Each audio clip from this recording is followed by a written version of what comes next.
Hello and welcome to part 3 of our National Scholarships Week webinar series. Today I am delighted to be joined by Martin Mason, the founder and CEO of TalentMapper. Now today's discussion will focus on the concept of inclusion and how businesses can embrace inclusion in all of their business practices. But before we get going with that really robust conversation, Martin, can you give us a little whistle-stop introduction to yourself and TalentMapper? Yeah, of course, and thank you for having me here today. It's a delight to talk about this. It's a subject that's very kind of dear to my heart and a passion subject for me. So, in terms of what brought me here to do the work that we do today with TalentMapper, previously I've worked in kind of big blue chip organisations. I've seen kind of the good, the bad, and the ugly from the inside with that. And one of the things that really struck me very early on in my career was the lack of kind of inclusion that existed in workplace practices and how much that was kind of taken for granted. And also kind of how the system that exists within organisations, not necessarily intentionally, but is quite stacked against individuals. So people's demographics, their identity, their social background play a big part in shaping how much access they have to the same kind of resources and opportunities that others of us might take for granted. And so in the work that I did in those organisations, it was very much about trying to remove some of those barriers.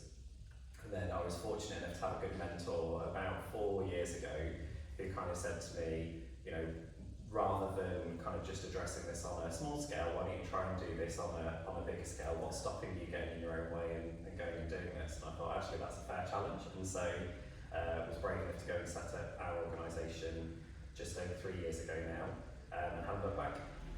Brilliant. And share a little bit more about what TalentMapper actually does in this space, because I think that'll help the audience understand your expertise in particular. Yeah, of course. So in essence, TalentMapper is a talent marketplace technology, and what we've been able to do by working with our tech team and our team of inclusion specialists is design something that really helps to remove those systemic barriers that exist within organisations. So giving full transparent visibility to the people, their skills, their abilities, their talent, to help move away from the more traditional ways of managing talent that sometimes get in the way through people's biased conversations and kind of the selection through leadership forums to a more technology and AI-driven approach to it. So in essence, it kind of democratises the talent process, puts the power back into the hands of the individual, and if you've got the talent, skills and capability, it gives you the access to the roles that are best fit for you. Amazing. I'm really excited about this particular topic. Yesterday, we spoke to Stephen at Beyond Education, and we focused a lot on diversity and inclusion when it comes to recruitment. And now this is that step up. Once someone is in the business, how do we maximize that talent pool? Before we dig any deeper, I think it's really important to understand our baseline. So how should we as businesses be defining this, now kind of buzzword, inclusion? Yeah. It's a word that gets thrown around a lot lately, and it's become more and more topical, especially with the organisations we're dealing with. That they are, in fact, I was having a conversation with an HR director first thing this morning, and she was saying, actually, do you know what this is? You know, even now with my length of experience, I'm still struggling to try and get my head around what inclusion is. And we had a bit of a candid conversation over a cup of tea. And for me, inclusion is really just about trying to remove those barriers and giving people the opportunity to unleash their potential in an organisation. Yeah, I think that's totally fair. You know, you and I talk a lot about offline, talk a lot about social mobility and how that comes into play. And obviously, my lens in particular looks heavily at recruitment, looks at young people before they join businesses, before they have the skill set and the platform to get in. Your lens is once people are in the business and coming from diverse backgrounds or diverse experience. Yes, exactly that. So what's interesting is that you've got kind of, to your point there, 2 hurdles to jump through. First, you've got to get into the organisation, which we know the barriers that exist around that from a social mobility point of view. When you're in the organisation though, it's as equally difficult to navigate through the organisation, and we've seen it through our research. We did a massive project last year to kind of profile and research around social mobility, and what we found from that was the more those with parents who came from a more professional background or were born into perhaps a more affluent background had access to a lot more opportunities, therefore naturally progressed through the organisation a lot faster than their peers who came from a lower socioeconomic group. And it had nothing to do with talent or ability, it was purely to do with socioeconomic status. And actually that's the downside of that is there's businesses, especially where we've got this kind of war for talent and the great resignation going on in tandem, businesses have got to tap into different talent pools and no better to start than with the people you've already got to think about how you can maximise the best asset that you've got, which is your own people's creativity. Without a doubt, and when I had the conversation with Stephen yesterday, we focused a lot on what are the risks of being underrepresented within a business and having a business that doesn't represent the customer and doesn't have this diverse thought and diverse talent pool. I want to flip that kind of on its head with the conversation with you and say, what are the business benefits for inclusion and for social mobility? What do we see in that space? It's a really good, there's so many benefits that we see, and they kind of broadly fall into 4 categories. Okay. But the range of it is huge. There's some very well documented research, so there's always the papers from the likes of your McKinseys and your Towers Watson and PwCs that have done extensive research on this to show that diversity wins, and if you get the right amount of people from different demographics in, the thought leadership changes in the organisation, and therefore you innovate more. But the 4 categories we tend to categorise it on from a return on investment perspective are: does it improve quality for the organisation? Does it increase productivity? Is it reducing cost, or is it increasing revenue? And by and large, it does all 4, but you can neatly package any intervention into one of those 4 at least to give a tangible return on inclusion. Yeah, without a doubt. We see it. I focus, with my background being very HR focused and very consultative, I see it from that kind of talent human capital side, which again lends into all 4 of those categories, but especially now working more heavily with Gen Z, or Gen Z maybe over here, what we see is they won't join an organization that they don't perceive, even from the outside, to be supporting social mobility, to be supporting inclusion, to be a workplace that aligns to their value set. Do you think that needs to be more prevalent in businesses' minds? So is the shift there? What's happening in that space? I think it's already starting to land. The discussion is definitely live in boardrooms now. So we get the privilege of working with a lot of executive teams, board members who are, this is definitely on their list of things or concerns for this year about talent broadly and how they bring in a more diverse group of people, particularly attracting young talent that are now entering the workplace, and they know they've got to pivot their offer in order to attract people in, because they're not getting them through the conventional recruitment methods.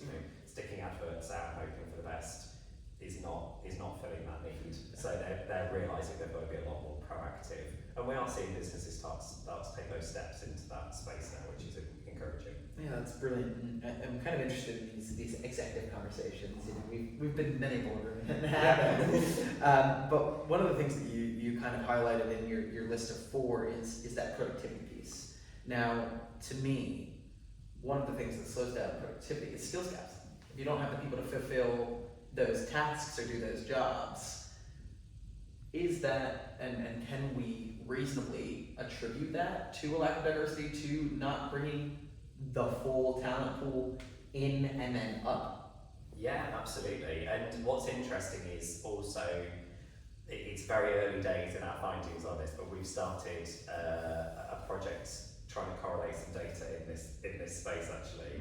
And what's interesting is people from, so far in our research, people from lower socioeconomic groups tend to be a bit more scrappy. So they are not phased, they are more resilient, they've had to overcome more obstacles, therefore they are used to, through learned behaviour, better at problem solving. And so when you don't get those characters into your organisation and people from underrepresented groups, you miss out on getting that voice in the room to challenge the thinking, to come up with a new way of doing things. You're missing out on skill set that otherwise can't be filled through the kind of conventional routes. But also the end consumer doesn't benefit either. We had it with one of our clients who was a beauty brand, and interestingly, they had to a point overlooked social mobility and diversity in their hiring process. What they found through focus groups with consumers that were more diverse was that they didn't have makeup palettes that reflected people's skin tones. They weren't applicable to different age ranges. They were targeted at an older demographic as opposed to a younger demographic through their marketing. And the reason being, when you looked at the people that were making the decisions about the product range, they all looked, aesthetically the same. They all came from a very similar educational background, so the Oxbridge kind of camp, and it just meant that you weren't going to get diversity of thought in that group, because everyone kind of reaffirmed the other people's thoughts in the room. The minute you get somebody else in there to go, well, hang on a minute, is there a different way of doing this? Naturally, you're going to get a different outcome. So, yeah, I think it does have a big impact. Yeah, it's so interesting. We launched our scholarships advisory panel today over lunch, which was brilliant. We were talking about exactly that concept of diversity of thought, and one of our colleagues brought up, actually the head of DE&I at one of the biggest logistics firms in the country, brought up the concept of apprenticeships and how apprenticeships bring a diverse background into the workplace, and is a really excellent strategy. And we said, well, okay, well, obviously my view is scholarships do the same, and are they complementary, are they substitutional, what does it mean? And she was very clear in her thought that you need both, because the skills that you gain on an apprenticeship are going to be different than the skills that you get at university, and both lenses should be present at the decision-making table, which is why we need to broaden this attraction strategy.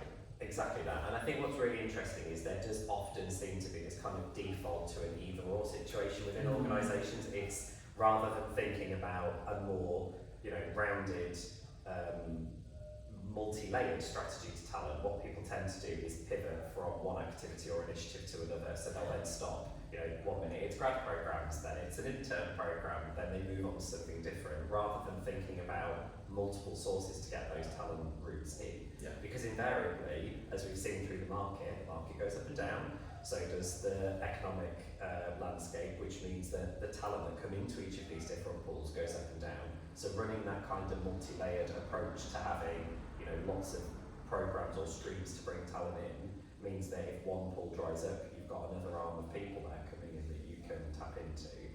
And also, apprenticeships are wonderful. I've advocated for them for a long time, and I think they do bring a different skill set to those that necessarily go through a perhaps more academic route through graduation.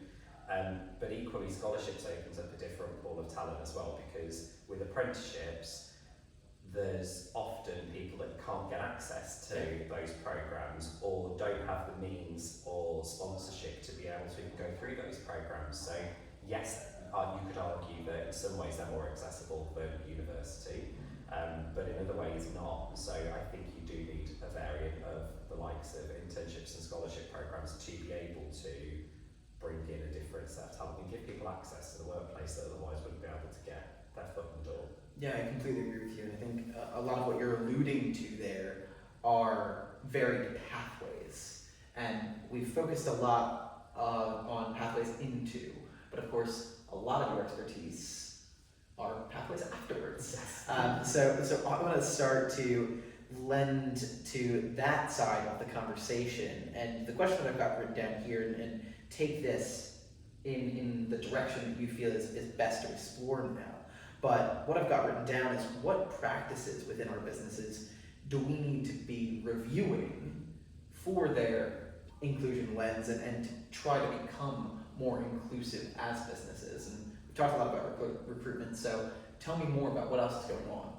So in terms of bringing talent through the organisation, so what we're seeing now is, particularly with the use of technology, which is quite exciting in this space, because we've not really had that in this part of HR before. It's primarily been focused at the recruitment the recruitment side of things, is giving people access to technology where they can view their career, see the skills that they've got, really understand how all the dots join, because we don't tend to sit down and think about that as human beings. We go through very different roles, changes in our life, and other than your CV, where else is that information kept apart from in your brain? So other people don't get access to that kind of information. So I think what is quite nice with the developments in AI and machine learning, for all its faults, is it is able to actually join some of those dots and play that back to somebody to say, hey, you've got all these skills and talents here that you could tap into from a past life that actually might make you really gifted at doing something else over here that helps you progress through your career. and kind of takes down some of those barriers. So I think for us, we're particularly excited about how the technological development's going to play into that. And by doing that, you can do things at scale. You can give people access to information that perhaps they wouldn't have had in the more conventional way of managing talent internally. Yeah, I think it's really interesting. Something that Stephen brought up yesterday was about listening to your employees, and it's really easy to be inauthentic if you just slap a solution onto something without hearing the need from people. But I think a lot of what you're talking about is employees listening to their own capabilities, skill sets, opportunities that they might have, blinders to because of the biases we all grow up with. Yeah, exactly that, but I think it also does help the organisation listen, because in order to listen you need to get that data and viewpoint from the widest range of people possible. Yeah. And historically, without that kind of tech, we'd have used mechanisms like surveys, focus groups, but it's not real-time data, it's a snapshot in time, because you're going out and speaking to a sample or a range of people, which gives you some intel, but what we really need is live, real-time data on our people so that we can start to make more informed decisions and let them share their aspirations with us in real time of, right now I'm open to an opportunity, in 6 months I might not because my personal circumstances might have changed. I might be a caregiver, or there's another significant milestone in my life that actually that's not the priority for me right now. And our priorities and opportunities change throughout our lifetime, it's not static. Which is why I was always very perplexed with the old way of doing talent with things like the 9-box grid, because you tend to get, talent's not fixed. People aren't, you can't say someone's got no potential or lots of potential. It's all circumstantial and contextual. You might be perfect in one scenario and not in another. And I might have lots of potential in the profession I work in, but would you want me as a surgeon? Probably not. It's probably not something that you would want me to undertake. So I don't think it's as binary as it's there or it's not. I think it's about finding the right fit for people and using more creative solutions to do that. Without a doubt, I have quite a lot of trust in you, but I definitely don't think I want you cutting me open anytime soon. One of the things that I think is really challenging for a lot of businesses, and we'll dig a little bit deeper into this in a moment, but there's so much going on. Definitions are changing, it feels like almost daily. There are new things to consider, new group classifications to understand, new ways to interact with one another. It can be vastly overwhelming for many, many people. What would you say to the HR manager, the DE&I manager, the hiring manager, the whoever it is, to just settle the nerve a little bit when it comes to this space? Because it's scary. I get scared sometimes talking about it. Yeah, likewise, me and my team do. We operate in this space all the time. Yeah. It's still difficult, and none of us. I think the important thing to acknowledge is humility in this space. Is no one is perfect. We're all learning, and no one's got all the answers. And I think the way that organisations are structured is not to lean into that. It's so fascinating about businesses that talk about innovation and wanting to be progressive and different, but actually the culture of the organisation and leaders often lend themselves to being risk averse, to not leaning into conversations and just saying, I don't have all the answers to this, but I'm desperately trying to learn and I really want to get it right, so I need your help. Being able to have those conversations with people and learning and taking on new experiences and having that growth mindset, I think is the best way to operate as an individual, but also to role model that in the organisation. Say, I don't know, but I'm keen to learn. And yet I've not yet found or come across many people that have had an adverse reaction to that, because it's really hard when someone levels with you to say, I need your help, for someone to go, absolutely not. No thank you, I'm good on my own. Yeah, no, I completely agree, and I want to take it one step further, because I want our audience to walk away from each one of these webinars in the series with something tangible, something that they can either do or that they've concretely learned at the end of the session. So I'm asking this question to each of our guests, which is, what can businesses do to make a start without feeling overwhelmed? What can they do if they're, inclusion's on the agenda, they want to start somewhere? Yeah. Where would you recommend? So there's a couple of tips I can give people, and one of these is we've facilitated a number of workshops over the years in this space, and one of the activities from this always sticks with me. So we do an activity called the Circle of Trust, where we will get people to stop and reflect and think about who are their trusted advisors. So, who are the 5 or 6 people that when you're really under pressure or you've got to make a critical decision, who do you go and talk to about that? If you list those people down and then actually map out what their characteristics or identity is, just top of mind, to the best of your knowledge, what is their sexual orientation, their ability, their religion, their socioeconomic status. Getting that down on a page and actually looking at it can be quite a humbling experience, I found, because often we find that is very much aligned to who we are as individuals, as opposed to diversity of thought. So the first thing to do is to find people that are different and network or have conversations with people, not asking too many leading questions, but one of the safest things I find is to be curious, just to say, what brings you here today? Tell me about your story and your background. And more often than not, people will start to open up and share some of those things, and the amount of learning you get from that is incredible, and that really sticks with you. I've got so many people over the past few years who've done that and come back and said, I had a particular way of thinking, and actually I had no idea about some of the barriers that existed for other people, but now I know that it's going to make me a better leader because I will do this differently in meetings, or I'll operate in this way when making decisions. Yeah. So that's particularly powerful. There's obviously tons of resources out there now, so if there's a particular area that you're feeling nervous about, so often the ones we get are things like neurodiversity, race and ethnicity often comes up as an area that people feel particularly frightened to talk about. In fact, if you want to go on my LinkedIn page, you'll find tons of resources and connections on there. Most of the folks on there are very happy to have a chat and a coffee and to talk about their personal experiences. But reaching out and finding folks that are gifted in that area, you can find some real good top tips. So Amanda Kirby's excellent at neurodiversity, as is Mark Charlesworth. You've got people that have done some really progressive work like Nicole McGill-Higgins in the race equity space. So checking out their stuff and subscribing to their newsletters, you get little drip feeds through. It's quite useful. Yeah, I think what I'm hearing here is do a little bit of research. Yeah. You're going to feel more comfortable with more knowledge behind you. Yeah. And I think that translates from the individual level to the organizational level. If you want to make a start on inclusion within your business, ask a couple of questions. What's going on? What's the current state, and understand that current state of play before you try to slap an initiative down and say, we're going to do this. Yeah.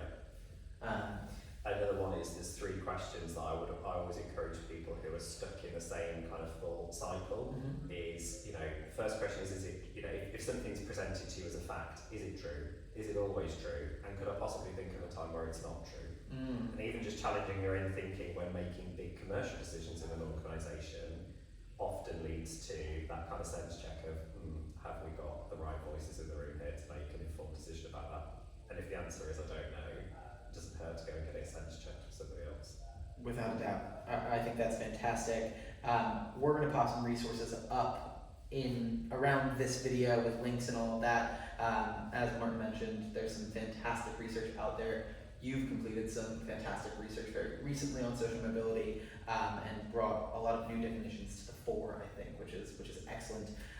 Is there anything else before I close this out? Is there anything else that you would like to add to the conversation here? No, just that if anyone's particularly passionate or wants to learn more about this area, obviously, as you've seen, it's something that I feel quite strongly about and I'm always happy to chat to folks about. So if people want to reach out and connect, be that online, you can find us on our website at TalentMapper.com or my LinkedIn page.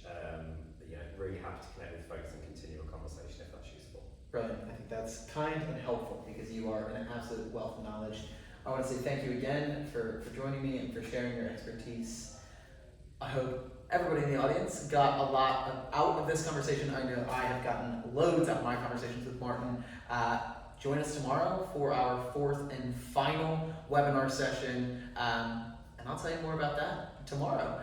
So thanks so much, and happy National Scholarships Week.